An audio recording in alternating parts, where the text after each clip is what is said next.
Olá, sejam todos bem-vindos. Começa agora aqui na TV Band Amazonas mais um programa Entrevista Coletiva. Eu sou Neto Cavalcante, editor-chefe de jornalismo aqui da emissora. Me acompanham na bancada neste programa a jornalista Flávia Moura, que é repórter aqui da Band Amazonas, jornalista da casa, e também o jornalista Daniel Jordano, que é editor executivo da rádio Band News Difusora FM Manaus. E o nosso convidado de hoje é um deputado federal, o segundo mais votado no pleito de 2018. É o deputado delegado Pablo. Muito obrigado por comparecer aqui, receber o nosso convite e atender. Seja bem-vindo à TV Band. Eu que agradeço, Neto. A honra é toda minha. A audiência aqui é qualificada. É um prazer estar de volta aqui na Band. Deputado, o senhor vem da Polícia Federal como delegado federal. Enquanto delegado, teve atuações políticas também, porque foi da Associação de Delegados Federais, presidente, e agora chegou à política definitivamente com mandato no Legislativo. Como é que tem sido esse início? Quais têm sido as suas observações desse início na sua carreira agora política? É um negócio bastante diferente, que eu posso dizer, né? Então, uma mistura de sensações. Ali dentro, a Câmara, ela decide de tudo um pouco, e aí você realmente tem que ampliar seu horizonte, pensar no bem do Estado, no bem do Brasil, de uma maneira bem maior do que o trabalho que eu fazia na Polícia Federal, que era apenas de combate à criminalidade. Agora, a gente tem que estar preocupação no primeiro setor, no nome do interior, no nome da capital, em tudo que está acontecendo no nosso Estado e, ao mesmo tempo, trabalhando pelo Brasil como um todo. E quando foi que deu esse estalo de ir para a política? Aconteceu um determinado momento na minha vida que eu percebi que, para você fazer mudanças reais na vida das pessoas, o único caminho é a política. Ela foi um pouco demonizada nesses últimos tempos, como se fosse território apenas de pessoas que não são de bem, mas é justamente por isso que a gente tem que mudar. Nós temos que colocar pessoas nos campos políticos para conseguir mudar a vida de todo mundo. Essa foi a minha primeira impressão. E a segunda, o trabalho policial. Eu fui um dos articulistas e tive a oportunidade de trabalhar em várias operações policiais, inclusive na Maus Caminhos, esteve aqui no Amazonas. E esse trabalho me deu a impressão, Neto, que eu estava chegando sempre atrasado. Eu fazia um trabalho de investigação, de combate àquilo que lesava a vida das pessoas, que tirava o patrimônio dos cidadãos. Só que quando eu chegava lá, isso já tinha sido levado. E só tem uma maneira de você fazer com uma medicina aí de profilaxia, é chegando antes. E só mudando a política. É a única forma. E quais são as principais bandeiras em defesa do Amazonas lá na Câmara Federal? Eu acho que o Amazonas ele precisa, antes de mais nada, conseguir reduzir as desigualdades que ele tem com os demais estados. Nós temos aqui uma política de incentivos forte, chamada Zona Franca de Manaus, que foi criada com essa intenção, de trazer e distribuir renda para o povo de Manaus e para o estado do Amazonas como um todo. Mas ele é um projeto que já vem um pouco ficando obsoleto e a gente tem que pensar em outras alternativas, porque a coisa principal que o nosso amazonense precisa é de emprego e renda. A gente tem que garantir que isso aconteça. A única forma é criando outros motores de desenvolvimento, ajudando de novo o primeiro setor a se reestruturar, colocando infraestrutura no Estado, estradas, portos, aeroportos e organizando a cidade de Manaus e o interior do Amazonas. E é um trabalho que demanda tempo na sua avaliação. Sem dúvida, demanda tempo e é um tempo que corre contra a gente, porque a Zona Franca, ela trabalha com um polo tecnológico, logo cada dia que passa, se a gente não atualiza ele, ele vai ficando obsoleto. Quer dizer, a gente corre contra o tempo de verdade. Agora, deputado, o senhor falou em desenvolvimento para o Amazonas, o senhor falou também em geração de emprego e renda, isso também passa pela Zona Franca de Manaus. Hoje nós temos em torno aí de 85 mil empregos diretos gerados no polo industrial de Manaus e a gente tem, no governo Bolsonaro, qual o seu aliado, um ministro que não é tão fã, digamos assim, do modelo Zona Franca de Manaus, que é o ministro Paulo Guedes. A gente teve uma audiência pública sobre PPB, no Ministério da Economia recentemente. Isso preocupa a bancada e essa é a minha primeira pergunta. O governo Bolsonaro reafirmou ontem, o presidente reafirmou ontem que tem compromisso com a Zona Franca, mas alguns setores do governo não dizem muito isso. Como é que a bancada vê, principalmente após a reunião da bancada ontem, onde a bancada não conseguiu ouvir do Bolsonaro aquilo que ele disse para o governador Wilson, que era o compromisso com a Zona Franca de Manaus? Na verdade, o presidente ele tem esse compromisso com a Zona Franca. É muito difícil trabalhar a economia do Brasil todo, cada local tem uma especificidade. Nós temos a nossa particularidade. A Zona Franca é um projeto não só de distribuição de renda e de empregabilidade, mas de proteção ambiental. Ela que garante que a nossa floresta mantenha-se em pé, porque quando a gente consegue distribuir renda a partir de outras formas de emprego, a gente garante que o nosso povo não volte a cortar lenha de novo para conseguir manter suas famílias. E isso mostra, é só você usar como parâmetro os outros estados, Pará, Rondônia, onde a exploração dos recursos naturais foi feita de maneira predatória por falta de alternativas. Então, a gente tem, chegando nesse ponto, a gente tem certeza de que a Zona Franca de Manaus, ela é prioridade. Nós passamos isso para o governo, é um compromisso do presidente, mas ele realmente se choca com a agenda política que o ministro Paulo Guedes tem de corte de incentivos. Mas eu vou te contar uma coisa que ele disse numa reunião para a bancada. Ele disse que vai trabalhar o corte de incentivos no Brasil todo, com exceção da Zona Franca de Manaus. Então, para a bancada, ele falou que esses incentivos estão mantidos Exatamente. mesmo. Então, ele contraria o ministro Paulo Guedes nesse ponto? Não, quem falou isso foi o próprio ministro Paulo Guedes. Agora, o ministro Paulo Guedes, ele procura alternativas. A abertura de uma audiência pública não transforma o modelo de produção de celulares e tablets que ele disse que a audiência pública está colocando em finalizado. Isso é uma audiência pública para ouvir pessoas, como o nome já disse. Então, a intenção da audiência pública é ouvir pessoas. A gente sabe que é um passo para gerar preocupação e vamos levar essa questão agora na próxima terça-feira. Você tem uma reunião com o ministro Onyx Lorenzoni. Com o ministro Onyx Lorenzoni e com parte da equipe econômica, para mostrar para eles que a gente tem que manter na Zona Franca de Manaus o cuidado constante. Eu tenho sempre na minha mente aquela frase do Thomas Jefferson, que o preço da liberdade é a eterna vigilância. A Zona Franca de Manaus tem 52 anos e ela está garantida até 2073. Não duvide, todos os dias a gente vai ter que ficar vigilante, porque sempre tem setores do governo e setores da iniciativa privada, empresas de outros estados que querem tirar a Zona Franca porque acham que ela não é boa para o Brasil, o que é uma falsa verdade. A Zona Franca de Manaus é boa para o Brasil e boa para o mundo, para todo mundo. O Daniel citou ainda há pouco uma reunião que a bancada, os deputados e senadores do Amazonas tiveram com o presidente Jair Bolsonaro essa semana. Dentro das pautas que foram levadas a essa reunião, qual que o senhor sentiu mais aceitação e puder citar um pouco dessas pautas que foram levadas ao presidente? As pautas que o presidente ele tomou conhecimento, além da Zona Franca de Manaus, foi investimentos na infraestrutura do estado do Amazonas, que estão no plano de governo do presidente, estão dentro das pastas que o presidente conduz, e aquela questão da revisão, no caso da Zona Franca, do polo de concentrados. Nós vamos ter uma redução tributária que pode atentar às empresas que produzem refrigerantes e bebidas no estado do Amazonas. Então, levamos essa preocupação, porque ela é mais urgente, e isso o presidente falou, vou dar uma olhada nisso aqui, para tentar ver o que nós podemos fazer, porque foi uma redução feita pelo governo Temer. Inclusive, muitas das coisas que o Estado vive hoje, eles são resultado de políticas pretéritas, políticas anteriores. E o governo Bolsonaro, com 100 dias, está respondendo por coisas das quais ele não deu causa. Está tentando consertar muitos problemas que foram feitos em governos anteriores.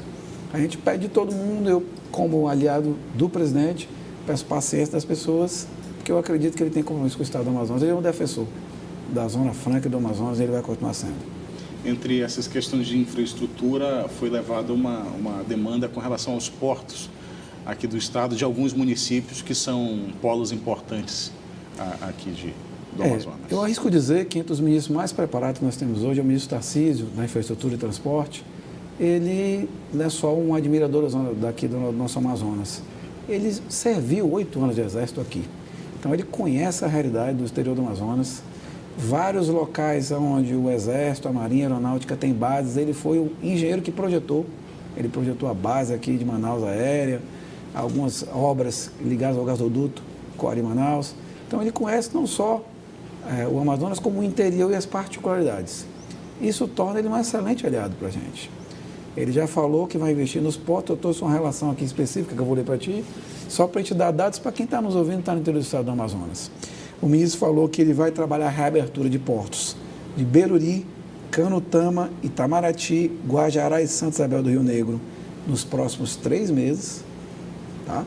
E em 6 meses ele vai trabalhar a estrutura com recuperação dos portos de Itacoatiara, Coari, Borba, Iranduba, Erinepé e Novo Aripuanã. E vai licitar os portos de Lábrea e Barcelos. Para você ver aí, rapidamente eu citei mais de uma dúzia de municípios do exterior do Amazonas que estão na linha de frente de investimentos do Ministério da Infraestrutura. Recuperação desses portos e colocação da viabilidade. O que, para quem vive no exterior do estado do Amazonas, é fundamental. Nossos rios são nossas estradas, o povo vive disso. Investir em portos é investir no interior do Amazonas. Esses portos ficarão a cargo da iniciativa pública ou privada? Eles são portos públicos, em sua maioria são todos do Ministério da Infraestrutura. Não há projeção para a privatização deles, porque a exploração econômica para a iniciativa privada ela ainda não é viável, na maioria deles, e eles vão continuar sendo conduzidos e tocados pelo Ministério da Infraestrutura e Transporte. E dos portos que existem hoje no interior do Amazonas prontos, o ministro manifestou desejo de privatizá-los ou não? Não há desejo de privatizar. A única situação de privatização que envolve o estado do Amazonas prevista é o aeroporto de Manaus, que está no 6º lote de privatizações que deve entrar no final desse ano, começo do ano que vem. Já é aquele pacote de iniciativas de trazer companhias aéreas para cá, de melhorar a prestação de serviços do aeroporto de Manaus, que já é boa, mas que pode ficar muito melhor com a gestão da iniciativa privada no aeroporto. Esses portos que o senhor citou que prevêem recuperação são portos construídos há algum tempo atrás, ainda na época do Ministério dos Transportes, quando era o ex-senador Alfredo Nascimento, e são portos que não se adequaram à realidade nossa aqui do Amazonas, de subida e descida de água, de correnteza, enfim. Para esse levantamento que foi feito, já se tem ideia do que vai ser preciso gastar para recuperar esses portos? Eu não tenho um número exato, mas eu sei que realmente alguns portos vão ter que ter construído do zero. Houve um equívoco muito grande em algumas das unidades de terminais hidroviários. Os planejamentos delas eram de outros pontos do território nacional. Você não pode pegar um porto de Santa Catarina e usar como parâmetro para fazer um porto no interior do estado do Amazonas. É outro regime de chuvas, outro regime de rios, não tem nada a ver. E houve alguns equívocos, sim, na construção de alguns portos, que o Ministério da Infraestrutura pretende corrigir. Não só com a nova adaptação, mas em alguns casos até com o terminal hidroviário completamente novo. É uma coisa que já está na linha. Agora, só trocando um pouquinho de assunto. Estou contigo, Fábio. Agora, em relação à decisão do presidente Bolsonaro de tirar da pauta a criação de novas universidades, na sua avaliação, tem como reverter essa situação, essa decisão dele? Claro, a decisão dele foi uma decisão preventiva e profilática. Eu conversei com os outros parlamentares da bancada e com os parlamentares, também alguns deputados estaduais, que a criação de novas universidades do Médio Amazonas, se não me engano, e do Alto Solimões, são duas universidades que estavam pensadas aqui em serem criadas, elas não foram, o projeto não foi cancelado. O que se fez foi uma pausa para analisar como implementar essas universidades. Recentemente, Flávio, só fazendo um paralelo à minha atividade parlamentar, eu estarei apresentando na semana que vem em torno de 4 a 6 projetos de lei, observando o momento oportuno. Eu vou entregar esses projetos de lei para a Casa Legislativa assim que eu tiver condições de conduzi-los e transformá-los em realidade. Pois é, a criação das universidades não foi pensada assim. As últimas semanas de mandato do governo Temer, o então ministro apresentou um projeto para criar novas universidades sem dizer de onde vinha o dinheiro dos prédios, como ia pagar professores, como que se estruturar aquilo lá no interior do Amazonas, como que os alunos vão chegar na universidade. Você não pode jogar para o público simplesmente que isso não é confete, não é carnaval. Para você fazer uma universidade nova, com estrutura real e decente, você precisa ter planejamento. Esse planejamento não existiu. Simplesmente se colocou no papel, vamos fazer universidades na Amazônia novas. Sim, mas como? Não havia sequer dotação orçamentária, previsão de recursos para isso.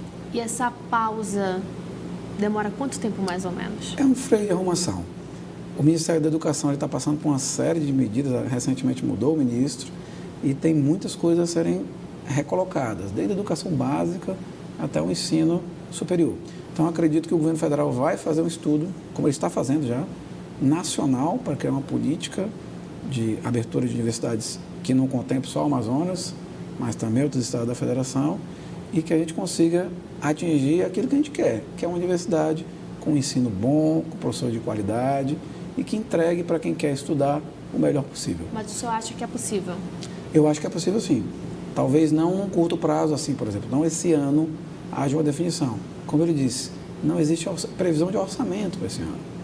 Então você não tem como chegar e simplesmente criar o dinheiro para inventar a universidade, que foi uma coisa que faltou até uma certa responsabilidade fiscal na hora que se inventou isso. Tem que e criou-se muita expectativa de quem estava aqui, os munícipes Essa é a aqui maior do maldade. interior do Amazonas. É a maior maldade que se faz, é criar uma expectativa sem dizer como fazer.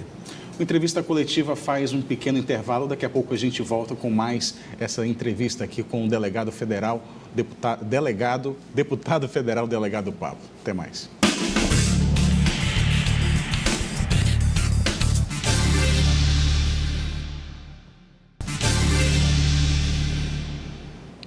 Entrevista coletiva de volta aqui com o deputado federal, delegado Pablo, que a gente falava sobre a sua vivência lá no Congresso Nacional, essa nova experiência. Já falamos de diversos temas aqui e o senhor, como vem da segurança pública, deve ter um olhar especial para todos os temas que passem também por esse nicho lá no Congresso Nacional. Uma delas, que chegou recente, está sendo bastante falada, é a proposta chamada de Lei Anticrimes, né? Foi uma proposta que foi entregue pessoalmente pelo ministro Sérgio Moro. Como é que está sendo a discussão? Como é que o senhor vê a aprovação ou não desse pacote, desse projeto? O ministro Sérgio Moro ele quer implementar uma nova política de combate à criminalidade no Brasil e apresentou um pacote corajoso. É um pacote com medidas bem fortes para combater a criminalidade e esse pacote vai passar pela análise do Congresso Nacional, porque todas as ideias que o ministro colocou, elas são mudanças legislativas. Precisa que o parlamento se manifeste e coloque tudo em que está lá em pauta. Tem temas bem diversificados, desde combate à corrupção até excludente de licitude para policiais que atuam em serviço. Então tem muitas pautas diferentes ali que vão ser colocadas ao crivo dos parlamentares. Esse excludente de licitude é um dos temas que causa bastante discussão por conta que chama a licença de matar para o policial. Isso a gente vê nos telejornais a presença disso muito forte no Rio de Janeiro, né, que são criminosos que andam ali, são flagrados andando com fuzil, né, e é uma realidade diferente em outros estados. Aqui no Amazonas a gente não vê isso com tanta frequência ou até não vê. Como é que faz a dosagem também para atender a realidade de cada local desse país tão grande? Infelizmente, a gente está vendo uma onda de impunidade muito grande. E essa onda de impunidade, eu que trabalhei nas polícias, não só na Polícia Federal, mas com o trabalho conjunto com outras polícias, militar, civil, ela vem acontecendo porque o policial já não consegue mais trabalhar. Ele faz um trabalho no dia a dia contra tudo e contra todos, inclusive com muitos segmentos da sociedade minando o trabalho do policial. E até de uma maneira mais recente foi criado um instituto que é um verdadeiro assinte à afronta à sociedade, que é a audiência de custódia. Pegaram um movimento que existia nos Estados Unidos, que é o do juiz de primeira garantias, e adaptaram para o Brasil, abrasileiraram o sistema, e ele só serve para colocar os criminosos na rua de volta. O senhor vê como tem um fim da audiência de custódia? Na verdade, ela tem que ser regulamentada de maneira diferente. A regulamentação que existe hoje, ela serve como uma audiência para descobrir se a prisão foi certa ou errada. E não é esse o instituto que o Pacto de São José da Costa Rica prevê. Ele prevê um juiz de primeiras garantias. Ele vai analisar aquelas primeiras garantias em relação ao criminoso, mas ele vai focar no crime e não na prisão. É igual quando você fala sobre o uso de algemas. Quando você fica focando na algema, você esquece que por trás da algema tem um criminoso. Muito do Brasil é feito assim. Você tira o foco da situação real mesmo, do problema real, e coloca o foco numa coisa paralela ali que não tem nada a ver. A excludente de licitude é para que o policial ele possa trabalhar tendo certeza que se ele cumprir o seu dever e fizer o seu serviço, e isso infelizmente resultar numa perda fatal, ele vai responder de uma maneira diferenciada. Porque senão os policiais eles não vão nem trabalhar mais. Hoje o policial tem medo, ele está numa linha tênue entre a prevaricação, que é não trabalhar, e entre o abuso de autoridade. é muito difícil para quem está todos os dias colocando a sua vida em risco em nome da sociedade. A exclusão da criminalização do Caixa 2, o senhor acha que foi um passo receioso positivo? É importante. A partir do momento que começou a se financiar campanhas com dinheiro público, a democracia passou a ser colocada em xeque porque ela, para se movimentar, ela depende do dinheiro do povo. E se o dinheiro do povo está envolvido na situação, tem que ter fiscalização. Fiscalização séria, para que não aconteça nenhuma coisa errada, seja qual for o partido, qual a agremiação, qual o estado, qual o cargo. E por que ficou fora do pacote?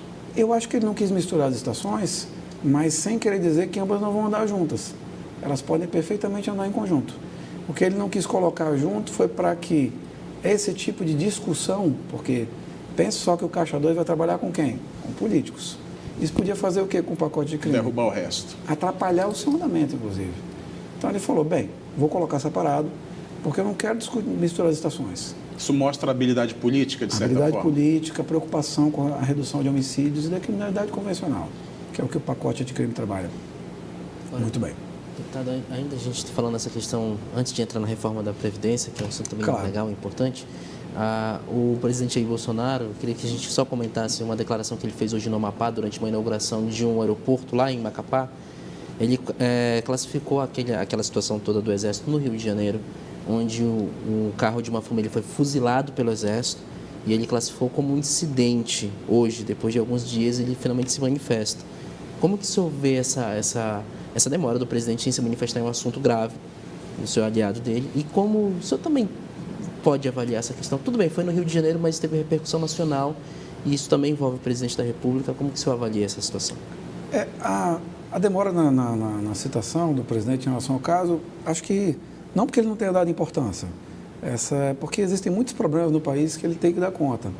E as pessoas falam, o Neto até falou aqui, que nós não vivemos aqui no estado do Amazonas, em Manaus, milícias andando armadas de fuzil. Existe já. Para ser sincero, o estado onde tem proporcionalmente mais assalto dentro de coletivo de ônibus, a cidade onde tem, é Manaus. Proporcionalmente ela tem quase 10 vezes mais do que São Paulo. Quer dizer, é um absurdo. Então a gente tem uma criminalidade convencional altíssima. Se você pensar nisso, o presidente teria que se manifestar sobre tudo todo o tempo. Então ele talvez não tenha dado, não é porque ele não achou importante, é que não houve oportunidade. Ele foi falar de 100 dias anteontem, ele foi falar de Previdência, e ele está o tempo todo sendo questionado pelo que acontece no Brasil, no país inteiro. No Rio de Janeiro mesmo houve uma enchente lá, por conta de chuvas muito elevadas. Então tem muita coisa para o presidente se manifestar. Eu acho que ele não diminuiu o caso. Ele catalogou como incidente porque é precipitado falar em responsabilização. É preciso de um processo, todas as pessoas têm direito a ampla defesa e têm direito a contar a sua versão dos fatos, e aí não vai ser o presidente que vai julgar e crucificar alguém nesse primeiro momento. Colocar como incidente é uma ideia de prevenção, até para você falar de uma coisa da qual você não domina todos os fatos. Tá certo. A gente pode entrar no assunto agora da reforma da Previdência? Eu estou à disposição. O ministro Sérgio Moro enviou o projeto de lei anticrime para o Congresso, está sendo aguardado lá, mas o senhor acha que tem clima para aprovar duas medidas importantes ao mesmo tempo no Congresso? Tanto a reforma da Previdência como o projeto anticrime, ou um vai caminhar diferente do outro? O meu pensamento é que a ideia é que a Previdência caminhe sempre um passo à frente do pacote de crime, para que as duas questões não se misturem e até para que a oposição que está tentando, de uma maneira, com o exercício da democracia do jeito que eles acham certo, tentando parar todas as votações, não misture as estações. Porque senão você corre o risco deles tentarem colocar uma votação por dentro da outra e misturar os assuntos. Eu estou no plenário lá do Congresso Nacional e da Câmara dos Deputados todos os dias. A gente fala, eu acabei de participar agora do fechamento de uma unidade da base de Alcântara. Pois bem, estava sendo votada para a de lei sobre isso. Os parlamentares da oposição subiam o tempo todo para falar de Previdência. Eu fiquei pensando o que Previdência tem a ver com Alcântara. Não tem nada a ver. Mas se você deixa, se mistura os assuntos. E aí a pauta não anda. Por isso que a Previdência tem que estar sempre um passo à frente. O senhor, enquanto delegado federal, organizava aqui em Manaus um simpósio contra a corrupção.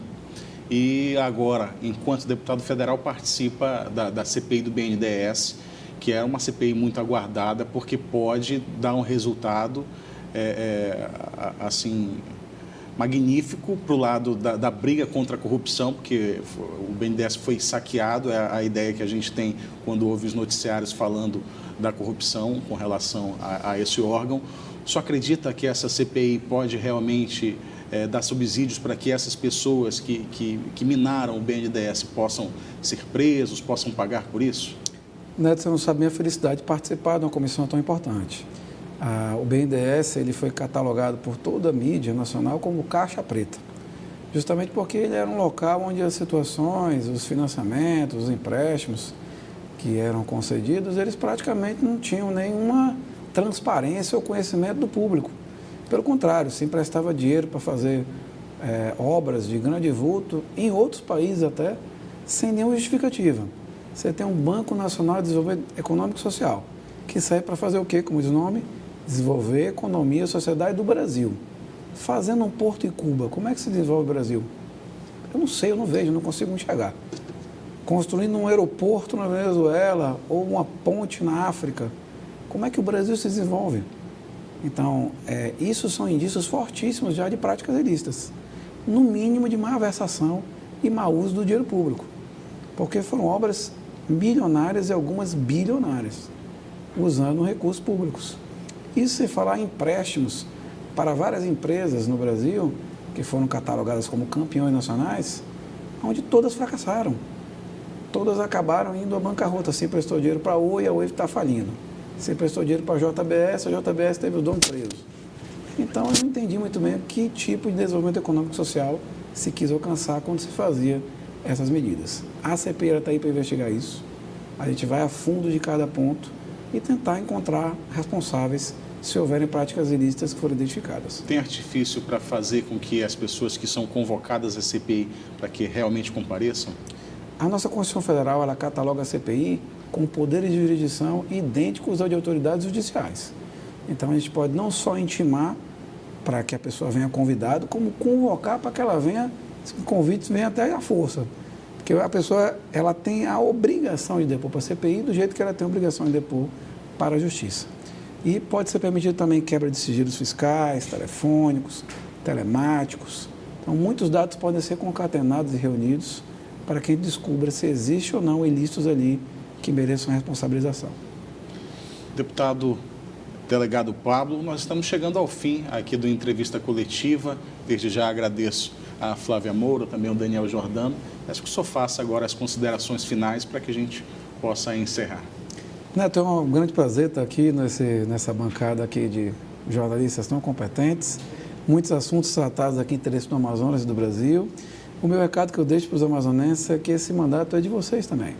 Vocês podem nos procurar, podem me procurar nas redes sociais, Instagram, Facebook, mandar sua dica, mandar sua sugestão.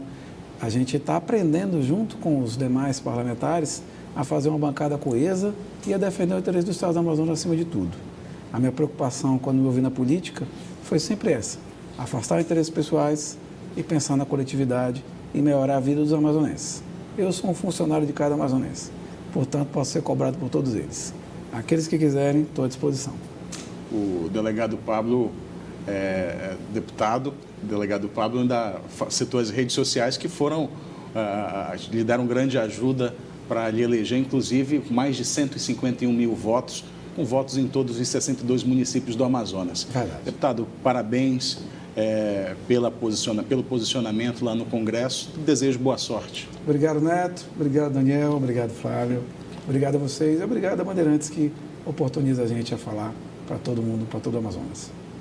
Uma entrevista coletiva dessa semana ficou por aqui, mas eu já lhe convido para no próximo domingo, nesse mesmo horário, se fazer presente à frente da televisão e acompanhar aqui mais um entrevistado com mais assuntos importantes a serem discutidos sobre o nosso estado do Amazonas. Até a próxima!